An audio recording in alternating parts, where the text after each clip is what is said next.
So throughout today, you can expect us to go backwards and forwards to what is a two-day Moonshot Pact convention. It's all about opposition parties gathering up in Kempton Park. It's got to do with coalition governments ahead of next year's election. Let me just set the scene very quickly. The mission is to create an alliance, and the popular phrase used up to now is to unseat the ANC in next year's elections. Let's go back there to where it's all going to be taking place at Emperor's Palace in Kempton Park. Pule Letshwiti-Jones back with us again. And earlier, Pule, you're talking to Action SA. I imagine we're going to be hearing from some of the other political parties throughout the day as well.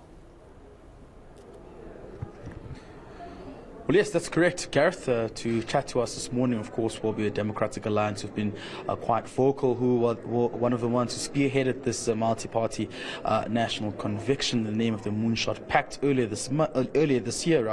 And as far as you understand, during the Gauteng Congress, John Steenhuisen made it quite clear to say that this was not only an anti-ANC drive or pact, but also aimed at being the alternative to the South Africans as well, who would be participating in the national general elections. What I can tell you is that this is a pre-negotiating process just before the national elections, but in an attempt to try and unseat the ANC from government after 2024.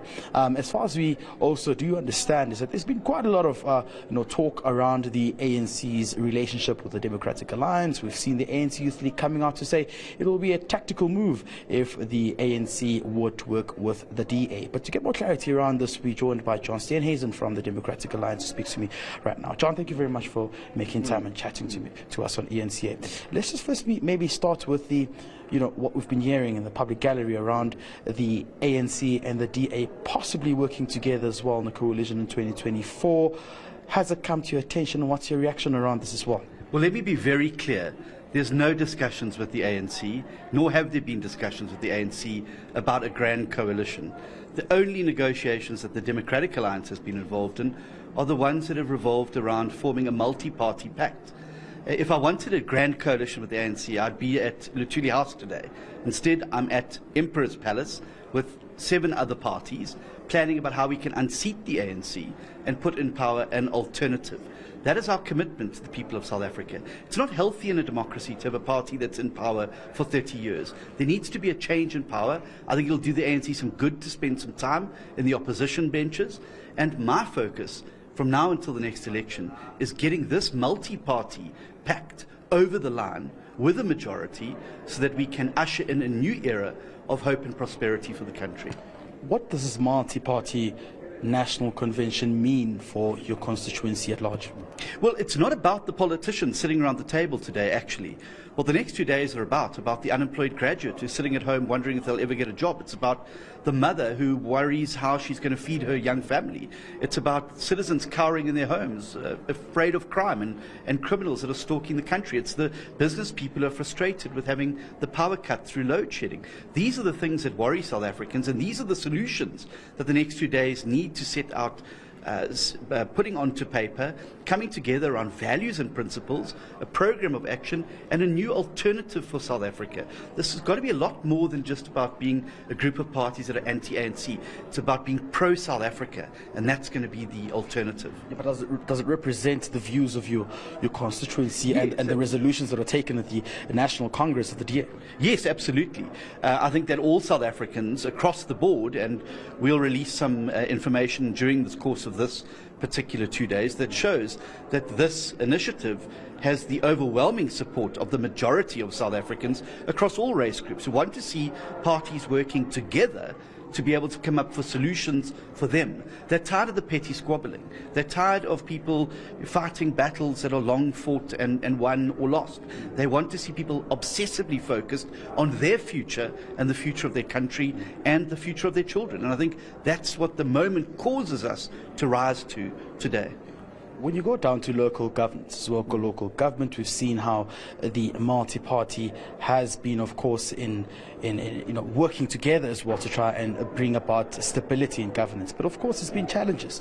One must look at what happened in the city of Johannesburg before, with Action SA saying they do not see eye to eye with the DA, that they will not be working with the DA as well. How would you manage these challenges as well going into national, which is a higher a ball game as well when looking at the politics of this country? Well, I'd make 2 points there. The first point is that it's unfair to judge all coalitions through the lens of Joburg. We're involved in over 25 coalitions with a variety of parties across the country, including 13 in KwaZulu-Natal with the IFP. And these coalitions bring good, clean, stable government to George, Swellendam, Richards Bay, Cedarburg, Bitu municipality. Secondly, the point I'd like to make is this is precisely why I said in April we must meet now so that we can iron out any potential differences. A large part of the problem with those local government coalitions, particularly in Gauteng, was that they were negotiated in the fog of war of the 14-day period. And there was insufficient time to be able to really think about what we wanted to do and what we could achieve. And I think that's why some of them didn't last as long as they should have. Here we've got a long runway into the next election, starting with the convention now. There'll be further meetings, no doubt, to flesh out policies and joint positions. So we've got time now to iron out these differences, to find the consensus, to come together and make compromises on things that may have divided us in the past, but which we can now find a way forward into the future. Well, you're speaking at a level of numbers as well. Are you confident of the numbers you had? I mean, there was issues around the UDM and the ACDP, of course, not being quite convinced joining the Moonshot Pact. Do you think that you have the numbers to unseat the ANC as well when you're going to national? Yes, well, I mean, the combined non-ANC EFF opposition got around 35% of the vote. I think what's represented in this room is around 30%. But here's the thing, you don't judge the coming numbers on the current numbers. There are 14 million South Africans who have not voted in the last 2 elections. There are 13 million South Africans who are not registered at all, mainly young people.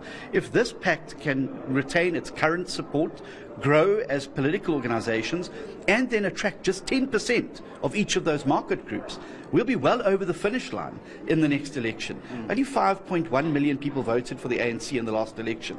If we can make a breakthrough and show those people and give them hope that there is a better future awaiting them if they get behind the alternative, I think we can have turnouts that are far greater for opposition parties, and I think that donors should, would be able to back parties that now have a convincing path to victory. And I think that the offer remains open to those parties to come around the table. I think their voters and their supporters should be encouraging them to get around the table in what is going to be South Africa's very best shot at unseating the ANC and building an alternative. We've often heard about parties that have said that when coming to the table and negotiating, you're not quite willing to give in to some, policies or some expectations that they would want. How are you willing to look at this when working with other parties, particularly also what we're seeing again in municipalities, where the approach that you're taking in terms of addressing certain issues? We see what's happening in the city of Tshwane right now, where the mayor says he will not be paying the wage increments for some workers. We saw what happened as well in the city of Cape Town with the strike as well, where some were saying, the MMC and the mayor were not quite willing to budge or speak to them or negotiate around the table. These are just challenges that many would say could potentially be a threat when coming to a larger constituency you want to represent in South Africa.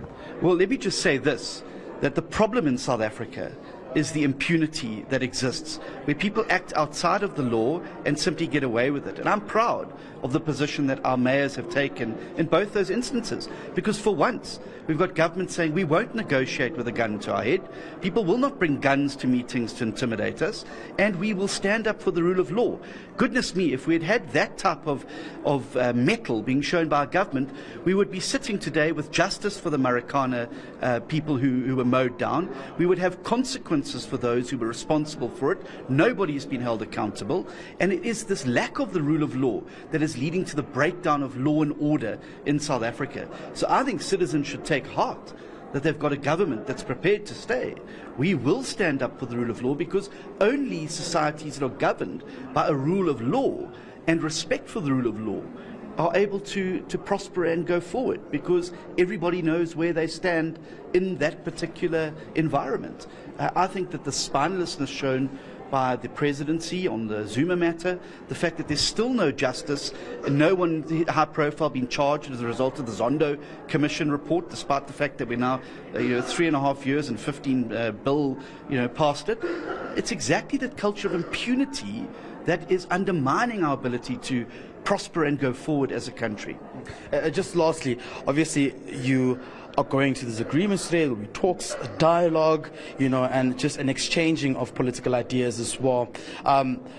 Would you see yourself, I know you've said that they're the number one enemy, but would you see yourself in the future working with the EFF if you need those numbers? No, because there's a policy and values misfit there. If you look at the 7 pillars of the EFF, and then you overlay them over things like non-racialism, respect for the rule of law and the Constitution, a social market economy that treats the private sector and business as partners in the growth agenda, a capable state free of cadre deployment, there's incongruency between that and the EFF 7 pillars. And that's what caused the misfit in 2016 and why we couldn't make those coalitions work. That's why it's important that it's just not a hodgepodge of people put together to get the ANC out of government, but it is an opportunity now to form an alternative to the ANC based on a common set of values and principles shared by the parties around the table. Thank you very much for joining us this morning. Of course, that's John Steenhuisen from the DA speaking to us this morning, Gareth. Pule, thank you very much indeed. So Action SA and also the DA so far. A very busy day so far for Pule Letshwiti-Jones. Back to him again later in the morning. Later in the day, of course, going to be this 2-day conference on coalition governments. This could be one of those moments, as I was saying, when we get to elections, we look back and look at all the promises made, the agreements made, and how much of that actually does come through.